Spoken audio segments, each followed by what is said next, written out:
Chennai super Kings ने ढूंढ लिया धोनी का रिप्लेसमेंट। 8.40 करोड़ में खरीदा ऐसा खिलाड़ी जो है रैना रिंकू का कॉम्बो। ऑक्शन टेबल पर लिखी गई 2025 की कहानी। 2024 तक धोनी है, 2025 में कौन निभाएगा माही वाला किरदार। आरसीबी ने टीवी बेचकर खरीदी रिमोट। पंजाब किंग्स के माथे पर चढ़ गया 20 लाख का खिलाड़ी, ऑक्शन में हो गई गलती।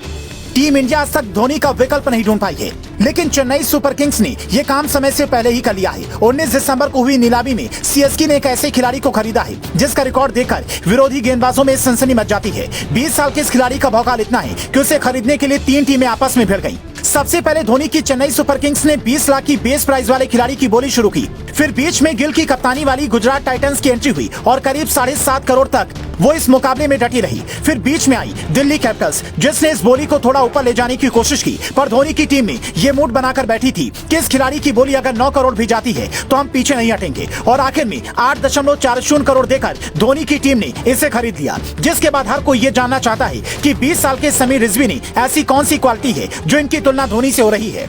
तो इसे समझने के लिए आपको इस खिलाड़ी के बैकग्राउंड को समझना होगा। यूपी के मेरठ में एक इलाका पड़ता है लाल कुर्ती। वहाँ के आफ्ताब कोठी के रहने वाले समीर 5 साल की उम्र से क्रिकेट खेल रहे हैं। पिता प्रॉपर्टी डीलर का काम करते थे तो पैसों की खास दिक्कत नहीं हुई। मामा ने शुरू से ही क्रिकेट की बारीकियां सिखानी शुरू कर दी थी, जिसके बाद मेरठ की हर आयु वर्ग की टीम में समीर का सिलेक्शन होता चला गया और यूपी के अंडर 19 से लेकर रणजी तक में धमाल मचाया।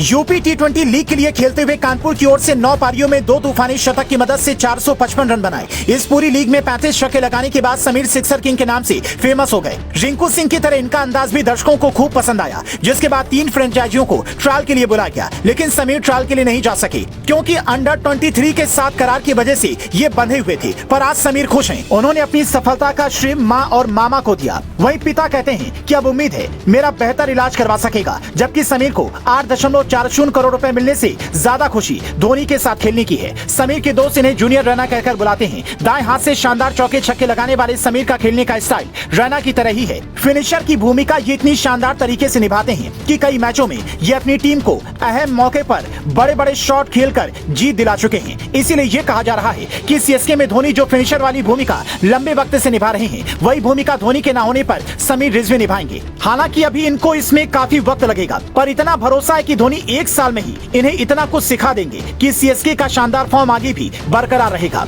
वैसे भी सीएसके तो पहले भी चैंपियन बन चुकी है और इस बार की आईपीएल में भी धोनी ने एक पैर से खेलते हुए अपनी टीम को चैंपियन बनाया। और इस खिलाड़ी को खरीदने के बाद भी लोग सीएसके के इस शानदार प्लानिंग की तारीफ कर रहे हैं। पर आरसीबी ने इस नीलामी में जो गलती की है उसे लेकर सोशल मीडिया पर काफी ट्रोल किया जा रहा है। दरअसल रॉयल चैलेंजर्स बेंगलुरु ने अलजारी जोसेफ को 11.50 करोड़ रुपए की भारी भरकम बोली लगाकर खरीदा है, जबकि उससे पहले उसने जॉश हेजलवुड, हर्षल पटेल और वनीदू हसरंगा जैसे खिलाड़ियों को रिलीज कर दिया था, जिसे देखते ही लोग कहने लगे यार ये तो टीवी बेचकर इन्होंने रिमोट खरीद लिया। वेस्ट इंडीज की इस तेज गेंदबाज की बोली के दौरान ये ऑक्शन करवा रही मलिका सागर ने गलती से 6.60 करोड़ की जगह 6.80 करोड़ बोल दिया और इस वजह से आरसीबी को 20 लाख का नुकसान हो गया। ऐसा लग रहा था जैसे नीलामी में हर कोई एक अलग ही नशे में बैठा है। गलती की हद तो तब हो गई जब पंजाब किंग्स ने 32 साल के ऑलराउंडर शशांक सिंह को गलती से खरीद लिया, जबकि उसे 19 साल के खिलाड़ी शशांक सिंह को खरीदना था। जब उसे गलती का एहसास हुआ तो उसने कहा कि बोली पलटी जाए, लेकिन नियमों की वजह से ऐसा नहीं हो पाया और मजबूरी में अब पंजाब किंग्स को